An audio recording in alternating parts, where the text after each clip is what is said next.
그러면 계속해서 이 채무인수의 효과에 대해서 공부하도록 하겠습니다.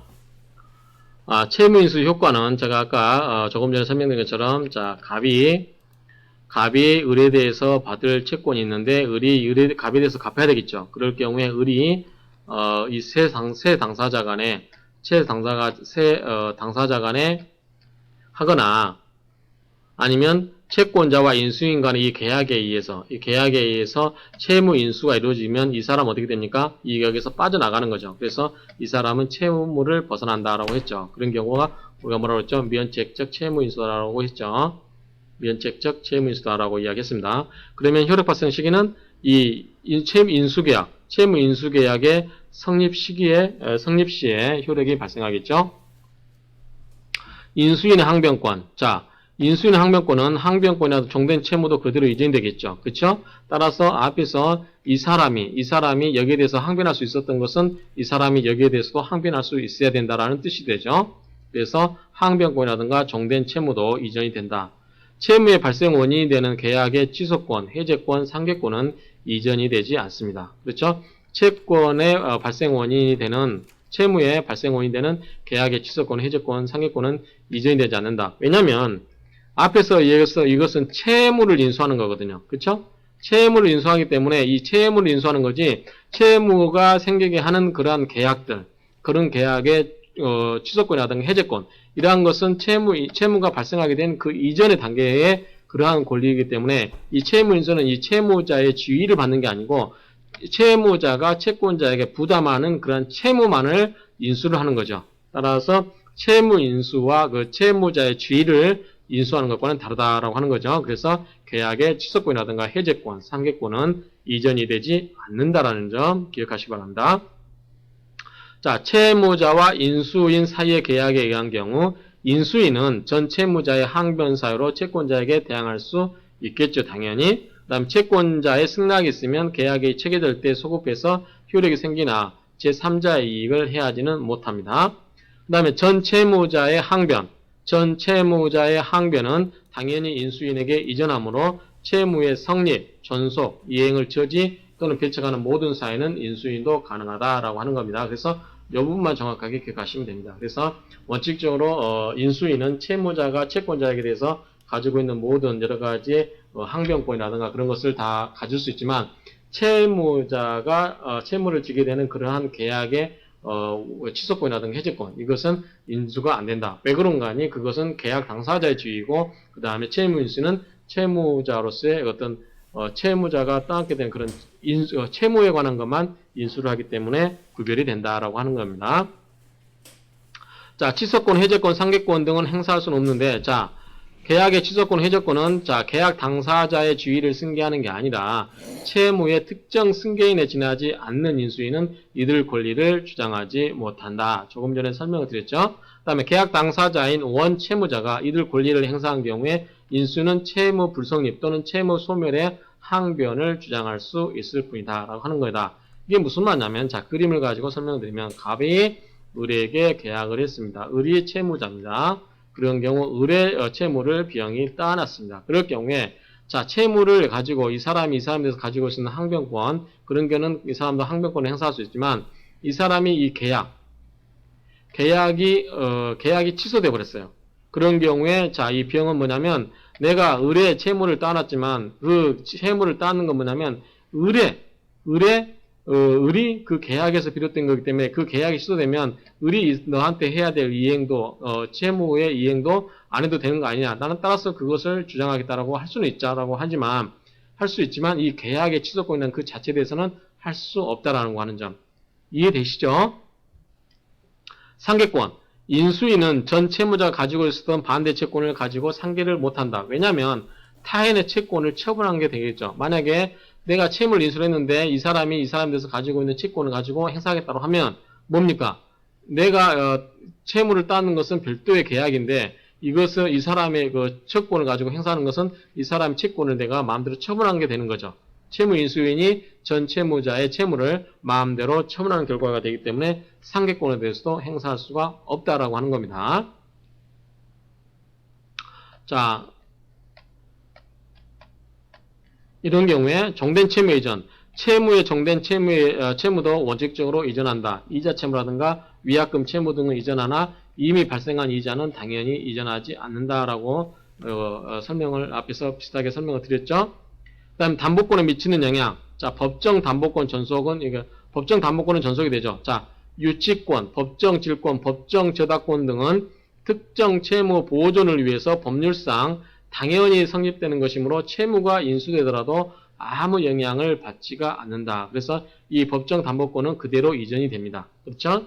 근데 약정 담보권은 어떻게 되냐? 그 담보가 채무자 스스로 설정한 것이냐 또는 제3자가 설정한 것이냐에 대해서 구별을 해야 된다고 하는 건데 그 내용은 다음에 대해서 그림을 가지고 설명을 드리도록 하겠습니다. 자, 갑이 채권자죠. 갑이 채권자고 을이 채무자입니다. 이것이 B형한테 이전이 됐어요. 채무가 인수가 됐습니다. 채무가 인수가 됐는데 이 경우에 자, 을의 채무를 위해서 을의 채무에서 제3자 정이 여기에다가 보증을 썼거나 이 갑의 부동산에다가 뭐 저당을 잡았다든지 그런 경우 물상 보증을 했습니다. 그렇죠? 자, 그럴 경우에 여러분들 이 정은 누굴 보고 한 거예요? 누굴 보고? 이 정은 이 을을 보고 보증을 써주거나 물상 보증을 제공한 거죠. 이 채무자 을을 보고 한 거였습니다. 그런데 채무 인수를 하면서 이 B형한테 갔습니다. 그러면 이 사람은 뭡니까? 이 사람을 보고 했던 이 사람을 보고 했지 이 사람을 보고 한 건 아니지 않습니까? 그런 경우에 이 사람한테 채무가 인수됐을 때 내가 이 사람을 위해서 보증 쓰고 싶지 않고 그 다음에 물상 보증을 안 하고 싶을 수도 있을 거죠. 그렇죠? 따라서 이러한 경우에 채무 인수가 이렇게 됐을 경우에 이 정은 뭐냐면 제3자 정은 뭐냐면 약정 보증입니다. 법률상으로 당연히 보증 쓴 거라면 법률상의 경우는 당연히 이렇게 이정된다고 하는 건데 이 법정 앞에서 배웠던 법정 질권이라든가 저당권은 당연히 넘어가겠지만 이 약정 담보 약정으로 한 경우는 이 사람의 신뢰를 보호하기 위해서 당연히 간다라고 할 수가 없다라고 하는 얘기죠. 그래서 이 사람이 승인을 하게 되면 그래 을에게서 B형으로 가는 거 승인해 주겠다라고 하면 아무리 약정 담보 물권이라고 할지라도 이런 경우는 당연히 이 사람이 당연히 넘어가겠죠. 그렇죠? 그런 경우는 당연히 넘어가지만 그렇지 않은 경우는 원칙적으로 소멸이 된다라고 봐야 됩니다. 따라서 이 보증이나 물상 보증인은 원칙적으로 제3자가 채무인수에 동의를 하게 되면 전속하지만 그렇지 않은 경우는 원칙적으로 소멸한다. 그렇죠? 따라서 채무인수로 채무자가 변경되고 따라서 책임재산이 변경된다라고 하는 건데 자, 이 사람 재산 플러스 이 사람 재산에서 이 사람 재산 하나로 가는 거죠. 예, 이건 소멸이 되니까.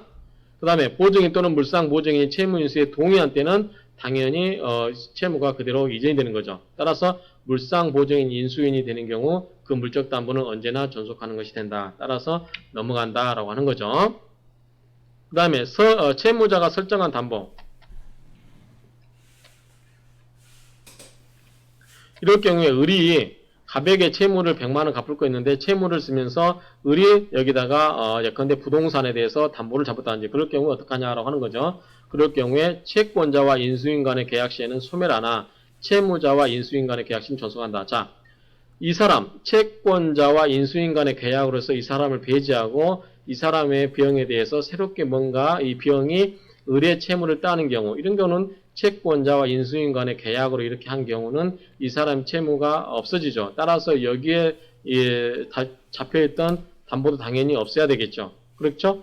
따라서 이런 경우는 이 채권자와 인수인 간의 계약을 한 경우는 소멸하는 게지만 만약에 이 채무자와 이 인수인 간의 계약으로 해서 이 사람이 승낙을 해서 이 채권자가 승낙을 해서 이 채무자와 인수인 간의 계약으로 인해서 채무인수가 이루어지고 이 채권자가 여기에 대해서 승낙을 해서 채무인수가 이루어졌다고 하면 이 사람은 뭡니까?